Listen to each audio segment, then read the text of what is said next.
ભક્તો ખૂબ ભગવાનની કૃપા અને આપણે સંતોના આશીર્વાદ પ્રવચન રૂપી જવું છે. સંપ્રદાયની અંદર આપને ખબર હોય સંતો પાસે ઘણી પ્રસાદીની વસ્તુ હોય. તમે પૂછો તો એમ કે આ અમારા બ્રહ્મચારીના વંશવેલામાં મૂળજી બ્રહ્મચારીના વંશવેલામાં અમને રૂમાલ મળેલો છે. ક્યાંય ભગવાનના ચરણામીંદ હોય પ્રસાદીના. અમુક જગ્યાએ ભગવાનને કાંઈક ચોફાળ આપ્યો હોય, પ્રસાદીના વાઘા આપ્યા હોય. તમે સુરત જાઓ તો અર્ધેજી કોટવાલીની આજે પણ પ્રસાદીની પાક, અમુક જગ્યાએ મોજડી, એમ બધુંય વારસાગત ક્યાંક ને ક્યાંક સંતો પાસે કે અમુક હરિભક્તો પાસે ભગવાન સ્વામિનારાયણ વખતની પ્રસાદીની વસ્તુ હોય અને છે અને રહેવાની છે. પણ વાલા ભગવાનના ભક્તો, સ્વામિનારાયણ ભગવાનનું પ્રસાદીનું લોહી જો ક્યાંય હોય ને તો એક ધર્મકુળ પાસે છે. ક્યાં છે? આનાથી મોટી પ્રસાદીની વસ્તુ બીજે ક્યાંય ન હોય. હાલતું ચાલતું આપણે ઘણી વખત વાત કરીએ, પણ આપણે ઘણી વાતો કરવી હોય, ઘણી વસ્તુ કરવી હોય. અને અમારે રોહિતભાઈ ગાંધીની એવી ઈચ્છા હતી અને ત્યાં બાપાએ વાત કરી કે ત્યાં બેઠા હતા ત્યારે કે મારે લાલજી મહારાજને, એટલે મને એક સરસ ચરિત્ર પ્રસંગ યાદ આવ્યો. જ્યારે વડતાલનું મંદિર બંધાતું હતું ને, વડતાલનું મંદિર, ત્યારે પૈસાની બહુ ખેંચ પડતી. ત્યારે કાંઈ આવું તો હતું નહીં બધું. પછી મહારાજે બ્રહ્માનંદ સ્વામી પત્ર મોકલ્યો કે મહારાજ પૈસાની બહુ ખેંચ પડે છે તો કેમ કરું? હું ઘણી વખત કહું છું, ખેલ ખેલનારો મારો વાલો રે, ખેલ ખેલાવનારો મારો વાલો રે, ખેલ ચાલુ કરનાર મારો વાલો રે, ખેલ પૂરો કરનાર મારો વાલો રે. બધું કરનાર ભગવાન એક હોય. એટલે મહારાજે એમ કીધું કે એક કામ કરો, કોઈ પૈસા વાળો ધણી હોય એની પાસેથી ઉછીના પૈસા લઈ ગયો, આપણે મંદિર બંધાય ને કાંઈ ભેટ ભેટ આવશે તો આપણે પાછા આપી દેવું. તો કે હારું. ત્યારે જોબન પગી જ્યારે પૂર્વાશ્રમમાં હતા, જ્યારે હરિભગત નહોતા બેના, ત્યારે એના ગુરુ નારાયણગીરીને, એમ બે ગુરુ હતા, અને એના મઠમાં જે નારાયણગીરી હતા ને એ બહુ થોડાક રૂપિયાવાળા હતા. એટલે બ્રહ્માનંદ સ્વામી એની પાસે ગયા. મહારાજની આજ્ઞા થઈ કે લઈ લો, એટલે લઈ લેવા ગયા. અને ગયા અને કીધું કે થોડાક મંદિરમાં પૈસાની જરૂર છે તો તમે આપશો તો કાંઈ વાંધો નહીં. થોડા ઘણા પૈસા આપતા જાય ને તારીખ લખતા જાય કે આ તારીખે એટલા આપ્યા, આ તારીખે એટલા આપ્યા, આ તારીખે એટલા આપ્યા. એમાં વડતાલનું મંદિર બંધાણું, લક્ષ્મીનારાયણ એકાધિક દેવની પ્રતિષ્ઠા થઈને ભગવાન સ્વામિનારાયણ સભા કરીને બેઠા. પછી બધા ચરણ ભેટ આપે ને, ચરણ ભેટ આપી. એટલે બ્રહ્માનંદ સ્વામી કીધું કે મહારાજ જો ચરણ ભેટમાં મેળ હોય ને તો આપણે પૈસા ઉછીના લીધેલા છે હો મંદિરના. મહારાજ કે કેની પાસેથી લીધા? તો કે આ નારાયણગીરી બાપુ પાસેથી લીધા છે. મહારાજ કે બોલાવો. નારાયણગીરી બાપુ ચોપડો લઈને આવ્યા અને મહારાજે કીધું કે તમે મંદિર હાટું પૈસા ઉછીના આપ્યા લોન પેટે, આપણે કેમ કીધું હમણાં એમ, લોન પેટે તમે જે કાંઈ પૈસા આપ્યા છે તો કરો હિસાબ. અમારી પાસે જેટલી સગવડતા છે એટલી અમે આપીએ ને બાકી પછી અમે ચરણ ભેટ આવતી જાય ને એમ તમને દેતા જાઉં. ત્યારે જેનું કલ્યાણ થવાનું હોય ને એને શુભ વિચાર આવે. શું આવે? એ ચરિત્ર મને આજ યાદ આવ્યું. એ ચરિત્ર અને રોહિતભાઈના ચરિત્રમાં બેમાં આમ ભેગો મેળ આવ્યો.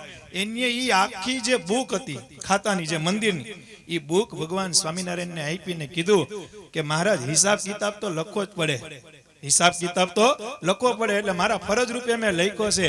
મહારાજ આની પહેલા તમે વડતાલ આવ્યા હતા ને ત્યારે મને 50% એમ થતું હતું તમે ભગવાન છો કે નહીં, પણ આ પ્રતિષ્ઠા થઈ મેં માની લીધું કે તમે સર્વોપરી ભગવાન છો. આ લ્યો, આ તમને હું કૃષ્ણ અર્પણ કરું છું. હું કરું છું? આ મેં જે પૈસા આપ્યા હું તમને કૃષ્ણ અર્પણ કરું છું. એમ આજ રોહિતભાઈએ લોન પેટે પૈસા આપ્યા હતા કે તમારી પાસે જ્યારે થાય ત્યારે તમે તારે પૈસા આપજો. કુલદીપભાઈ ને કમલેશભાઈને કીધું. પણ આજ ભગવાનની શું કૃપા હોય. લાલજી મહારાજનો ફોન કુલદીપભાઈમાં આવ્યો કે અમે ખાંભાથી નીકળીએ છીએ. જેવો એવો ફોન મૂક્યો ને ત્યાં રોહિતભાઈના ઓલા કે ને પેટની અંદર હરિકૃષ્ણ મહારાજ ગયા અને કીધું નટુ બાપા આજ મારું અંતર એમ કહે છે કે લાલજી મહારાજ આવે તો મારે એને ફાઇલ હોપી દેવી ને મારે આ પ્લોટ કૃષ્ણ અર્પણ કરી દેવો છે.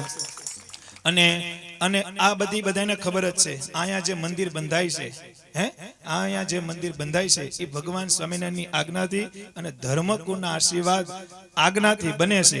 આ જે મંદિર છે ને એસવીજી નું મંદિર છે. કેનું છે? સ્વામિનારાયણ વડતાલ ગાદીમાં મંદિર કૃષ્ણ અર્પણ થઈ જવાનું છે. અમારા નટુ બાપાનો પહેલેથી સંકલ્પ છે.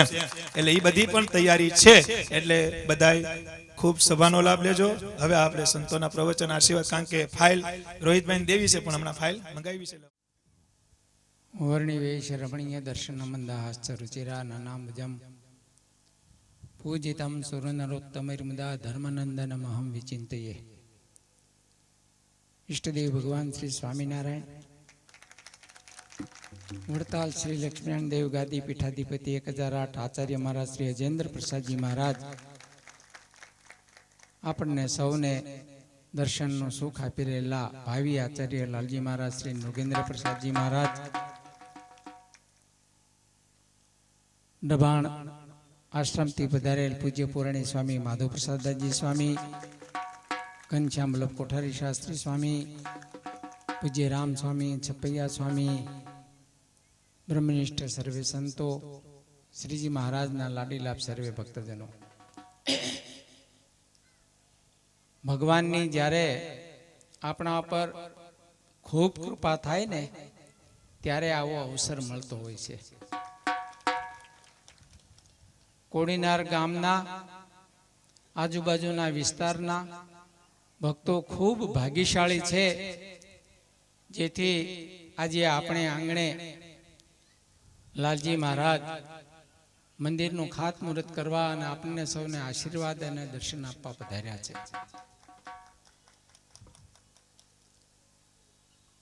શાસ્ત્રમાં કહ્યું કે મનુષ્ય જન્મ મળવો એ બહુ દુર્લભ છે, અને એ મનુષ્ય જન્મ મળ્યા પછી સત્સંગ ઓળખાવો એ એનાથી દુર્લભ છે. સત્સંગ ઓળખાણા પછી આ ધર્મકુળ ઓળખાવું અને આ સંતો ઓળખાવા એ બહુ દુર્લભ છે. ભારતની કીડી હોય એને અમેરિકા જવું હોય તો જઈ શકે ખરી? એમ ઈ જાય. કેમ જાય? અમેરિકા જતા હોય ને એના ખંભે બેસી જાય ને તો એ અમેરિકા પહોંચી જાય.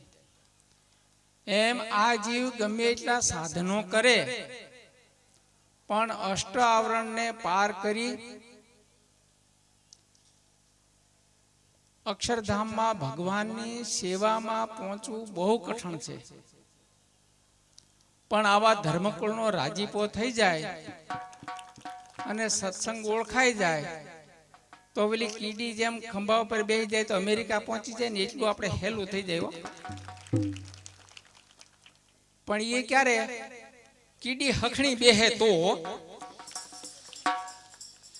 કીડી હખણી નો બેહે તો શું થાય? ચોળાઈ જાય. એમ છે ને, સત્સંગ ઓળખાણા પછી, ધર્મકુળ ઓળખાણા પછી એનો મહિમા આપણે ખૂબ જાણ્યો હોય, પણ જો આપણે હખણા રહીએ તો નટુ બાપાએ કીધું ને, વિના સાધને આના રાજીપાથી આપણે અક્ષરધામમાં પહોંચી જઈએ.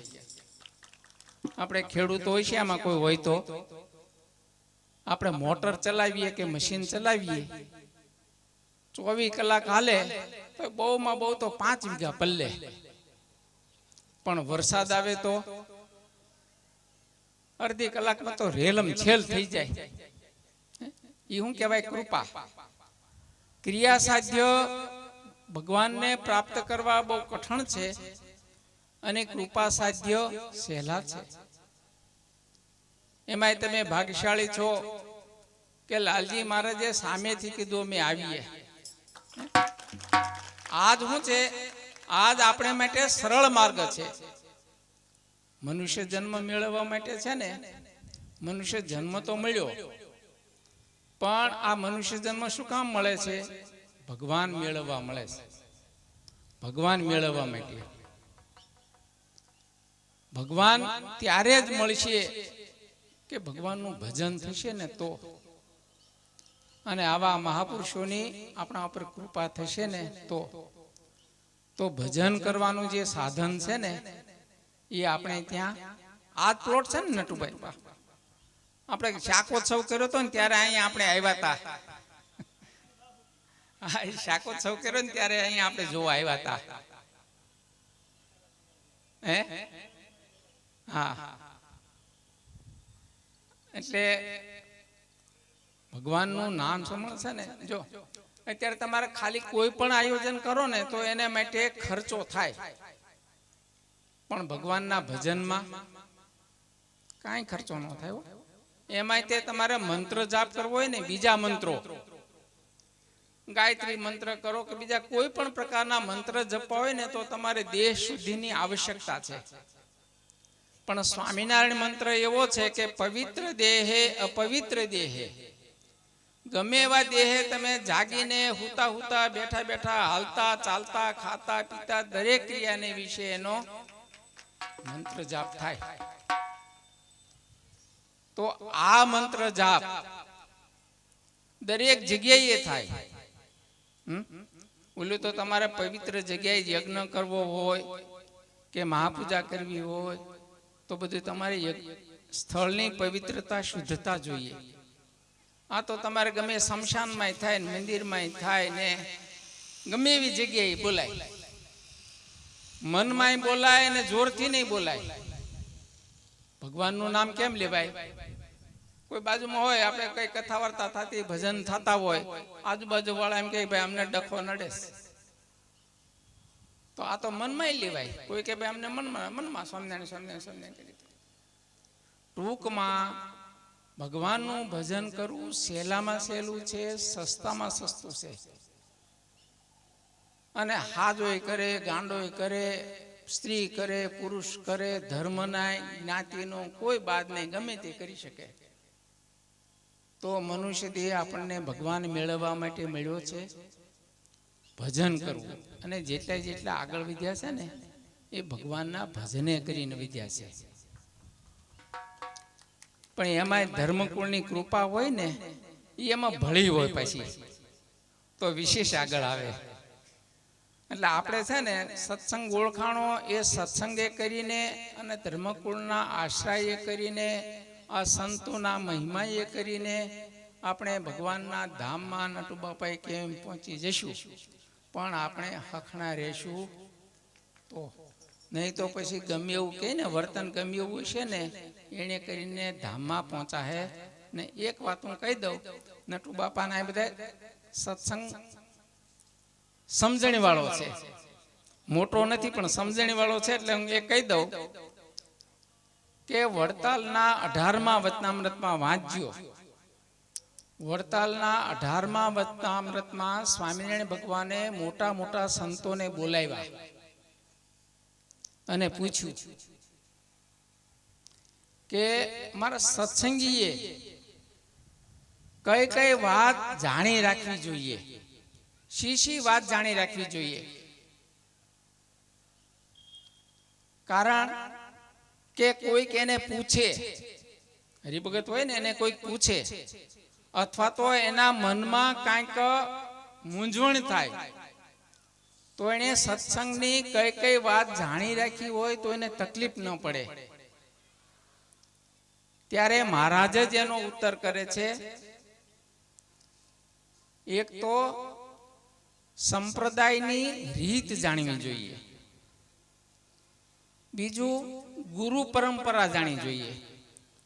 ગુરુ પરંપરામાં પાછી ચોખવટ કરી કે અમારા ગુરુ રામાનંદ સ્વામી, રામાનંદ સ્વામીના ગુરુ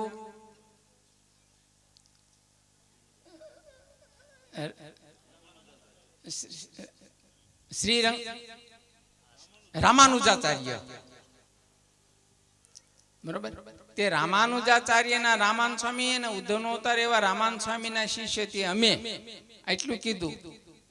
પછી પાછું કીધું ધર્મકુળ ની રીત પણ જાણવી, કે અમારા સ્થાને અમે જે ધર્મકુળને મૂકી છીએ એ ધર્મકુળ. એમ ધર્મકુળ કયું?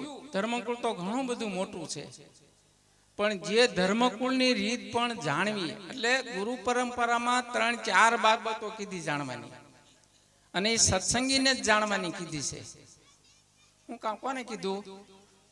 18મા વચનામૃતમાં વાંચ્યો, સત્સંગીને જાણવાનો છો. અમે સંતો એ તો જાણેલ જ હોય.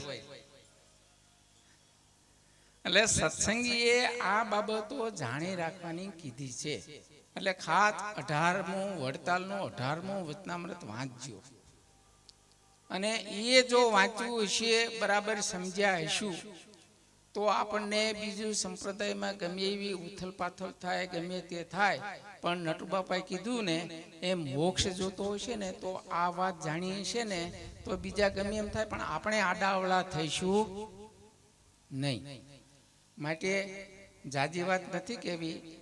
મંદિર થશે, આવા મહાપુરુષોનો આશીર્વાદ છે, એનો રાજીપો છે, અને નટુ બાપા અને બધાય તમારા બધાયનો ખૂબ પ્રયત્ન છે, ભગવાનની ખૂબ કૃપા છે, અને મંદિર થશે, સારું થશે, તત્કાળ થશે, એમાં કોઈ શંકા નથી. પણ મંદિર થયા પછી ત્યાં આપણે દરરોજ દર્શન કરવા આવવાનું રહેશે. મંદિરે દર્શન કરવા આવવાનું, માળા કરવાની, પ્રદક્ષિણા કરવાની. આ મનુષ્ય જન્મ જેને માટે મળ્યો છે એ મનુષ્ય જન્મને સફળ કરવા માટેનું અહીંયા મોટામાં મોટું અક્ષરધામનો દરવાજો બનશે. તો એમાં જ્યારે પ્રવેશ કરશું તો આપણે માટે અક્ષરધામ દુર્લભ નહીં રહે, મનુષ્ય જન્મની સાર્થકતા થશે. અંતમાં ભગવાન સ્વામિનારાયણ, રાધામણ દેવ, હરિકૃષ્ણ મહારાજ, સિદ્ધેશ્વર મહાદેવના ચરણોમાં પ્રાર્થના કરીએ કે આ મંદિર વહેલામાં વહેલું પૂરું થાય, સારું થાય, અને એમાં પોતાની લક્ષ્મીનો જે સદુપયોગ કરશે એને ભગવાન અનંત ઘણું આપે, એને ખૂબ સુખિયા રાખે, દિન પ્રતિદિન પ્રગતિ થાય અને ભગવાનની ભક્તિ કરવાનું બળ મળે એવી જૂનાગઢવાસી રાધામણ દેવ હરિકૃષ્ણ મહારાજના ચરણોમાં પ્રાર્થના કરી મારી વાણીને વિરામસ્તુ. જય સ્વામિનારાયણ. બધાઓ ભક્તિ સ્વામીને ખૂબ સરસ વાત કરી અને રીત સંપ્રદાયની સમજાવી અને પોતાના અંતરના આશીર્વાદ પણ આવ્યા કે વેલું વેલું બધું થાય. વાલા ભગવાનના ભક્તો, વચમાં હું એટલે થોડીક વાત કરતો હતો, છેલ્લે બધી ભગી વાત કરવી. આ પ્લોટ છે ને મંદિરનો, લાલજી મહારાજ બેઠા ત્યાંથી માંડી અને વાં સામે જેટલા બેઠા ને ત્યાં સુધીનો આખો આ સ્વામિનારાયણ ભગવાનના મંદિરનો પ્લોટ છે. કોડીનારમાં મંદિર, કારણ કે આ પ્રદેશ એવો છે, આ જગ્યા એવી છે ને આનું ઘણું અહીંયા હમાયેલું છે. આપણે શ્રવણની ઇતિહાસ સાંભળેલા છે, ઘણી વાત છે, પણ એ વાતમાં નથી જાવ. પણ ત્યારે એમ વાત થઈ હતી કે આ મંદિર બનાવવું છે પણ માંગા વગરનું બનાવવું છે. કેવું બનાવવું છે? આમાં નટુ બાપાનો સંકલ્પ પેલા એ હોય કે માંગા. આ જગ્યા 1 કરોડની છે, 1 રૂપિયો કોઈ પાસે માંગવો પડ્યો નથી ને 1 કરોડ રૂપિયાની જગ્યા લેવાઈ ગઈ. બાંધકામ નહીં પૈસા આવવા માંડ્યા, આવી ગયા ને, કારણ કે કોઈને કહેવાનું નથી, જેને ભગવાન હુજાડે. પણ આમાં નટુ બાપા એક શબ્દ બહુ સારો બોલે કે જેનો બાપ સ્વામિનારાયણ ભગવાન હોય એનો દીકરો કદી ભિખારી ન હોય, કદી ભિખારી ન હોય. વાલા ભગવાનના ભક્તો, એક ગાય હતી ને એક સિંહ હતો. ગાય છે ને ચરવા ગઈ, જંગલમાં ગઈ ને ચરવા ગઈ. ગાય ચરવા ગઈ ને તી સિંહ જંગલમાં બેઠો હતો. ગાયે સિંહ સામું જોયું. હવે ગાય સિંહ સામું જોયું એટલે ગાયની ફરજ આવે ભાગવાની, સિંહની ફરજ આવે વાહે પડવાની. એટલે ગાય ભાગી ને વાહે સિંહ ભાગ્યો ને એમાં કૂવો આવ્યો, એમાં ગાય પડી ગઈ. સિંહને ખબર નહીં, સિંહે કૂવામાં પડ્યો. હવે સિંહે ગાયને મારવાનું મૂકીને બેને મહેનત ચાલુ કરી કે હવે આપણે બચાવી લ્યો, ગાયને પછી ખાવું જીવતા આવીશું ને. ગાય કે હું ચડી જાઉં, સિંહ તો પછી ભલે બહાર નીકળે. એટલે ગાય ચડવાની ટ્રાય કરે, સિંહે ચડવાની ટ્રાય કરે પણ ચડી હગે. પછી 2-3 ટ્રાય ગાયે કરી ને, ગાય પછી કે હવે જય સ્વામિનારાયણ ને ગાય તો પલોટી વાળી અને કૂવામાં વિરામ કરવા માંડી. સિંહ મહેનત કરે, 1 વાર 2 વાર 3 વાર 4 વાર, પણ કૂવામાંથી બહાર નીકળી. સિંહની નજર ગાય ઉપર ગઈ. ગાયને કીધું તને કઈ તારા જીવની પડી નથી, તારે ચડવું નથી, આ હું મહેનત કરું તારે મહેનત નથી કરવી. 2-3 વખત મહેનત કરીને કેમ બેહી ગઈ? તો કે હું તારી જેમ રેઢિયાર થોડીક છું. કોણ કે? ગાય કે હું તારી જેમ રેઢિયાર નથી. જ્યારે આખું ધણ અમારો ગોવાળ છે ને એ ઘરે લઈને જાય ને અમને ગણશે ને ત્યારે હું ઓછી હશે ને તો ગાય અમારો ગોવાળ ને અમારું ધણ મને ગોતવા આવશે, મને આ કુવામાંથી કાઢી અને મને પાછા ખીલે બાંધશે. તારી જેમ હું રેઢિયાર નથી, એમ રેઢિયાર ન રહેવું. એમ આપણે આજ ભગવાન સ્વામિનારાયણ નું ભજન કરીએ છીએ. આ ધર્મકુળ રૂપી ગોવાળ આપને મળ્યા છે ને અક્ષરધામના ખીલે બાંધશે. કદાચ તપ ઓછું કર્યું છે, વ્રત ઓછું કર્યું છે, જપ ઓછું કર્યું છે, પણ ભગવાન સ્વામિનારાયણ એક જ પ્રશ્ન કરશે કે જ્યારે સત્ય અસત્યની લડાઈ હાલતી હતી ત્યારે તમે ક્યાં હતા? જો આપણા મોઢામાંથી ખાલી નીકળી જાય કે અમે સત્ય ભેગા આવીશું, ભગવાન સ્વામિનારાયણ કે અક્ષરધામની ચાવી જાવ અંદર જઈને આરામ કરો. આ વાત બહુ સમજવી કઠણ છે. ભક્તિ સ્વામી કીધું ને કે રીત સત્સંગીને સમજવાની છે. કેને સમજવાની છે? ધર્મકુળ તો બહુ મોટું છે, અતિ મોટું છે, પણ કયું ધર્મકુળ, ક્યાં ધર્મકુળનું ગુરુ મંત્ર આપણા કાનમાં જાય, ક્યાં ધર્મકુળ આરતી કરે ને ભગવાનનો પ્રવેશ થાય? તો મહારાજ કે વિદ્યમાન આચાર્ય હોય ઈ જે ગાદી જેને હોપે ઈ સીધી લીટીનું ધર્મકુળ છે. વાલા ભગવાનના ભક્તો, ઈ રઘુવીરજી મહારાજથી માંડી, રામાનંદ સ્વામીથી માંડી, મહારાજથી માંડી, રઘુવીરજી મહારાજથી માંડીના છેલ્લે સીધું 9મું લોય ઈ આજ આપણે કોડીનારમાં આવ્યું છે એટલે આપણું કલ્યાણ પાકું છે. શું છે? આપણે જોર જોરથી વાતો કરીએ આપણું કલ્યાણ, એનું માત્ર કોઈ કારણ હોય કે આપણે ભગવાન સ્વામિનારાયણના નિયમ નિશ્ચય પક્ષ અને ભગવાન સ્વામિનારાયણ જે સ્થાપેલો સળંગી સંપ્રદાય છે એની અનુરૂપ આપણે મૂળ પાયાને પકડીને બેઠા છે. ક્યાં પકડીને બેઠા છે? મૂળ પાયાને પકડીને બેઠા છે. એટલે વિશેષ સમય નથી લેવો. અમારા નટુ બાપાએ કીધું ને કે જલ્દી તમે ઘનશ્યામ સ્વામીને માઇક દો, પણ એ પહેલા અમારે આખા મંદિરથી અમારા પવિત્ર ભૂદેવ બિપિનભાઈ આવ્યા છે, તો એના 5 રૂપિયા રૂડા આશીર્વાદ લઈ અને પછી આપણે માઇકનો હવાલો ઘનશ્યામ સ્વામીને દેવું અને એનું પ્રવચન રૂપી આશીર્વાદ આપણે સાંભળશું. અને એ પહેલા અમારા રોહિતભાઈની ઈચ્છા છે અને આપણે ભગવાનને પ્રાર્થના કરીએ. રોહિતભાઈને તો હજી કે મારે કંઈક કરવું, મેં કીધું હવે ધીરજ રાખો નટુ બાપા કે તમે એટલું પતાવો. એટલે રોહિતભાઈને અંતરમાં ઈચ્છા છે કે મારે લાલજી મહારાજને મારા હાથે આ પ્લોટ જે મેં લોન પેટે આપ્યો તો હવે મારે લોનના પૈસા નથી જોતા, હું સ્વામિનારાયણ મંદિરને કૃષ્ણ અર્પણ કરું છું. તો રોહિતભાઈને વિનંતી અને પ્રસાદીનો હાર લાલજી મહારાજ એને રાજીપા રૂપી પહેરાવશે અને અંતરના આશીર્વાદ હાર જલ્દી જાઓ. આધારમણ દેવની જય, શ્રી હરિ કૃષ્ણ મહારાજની જય. જોરદાર તાલીઓ વધાવો. હે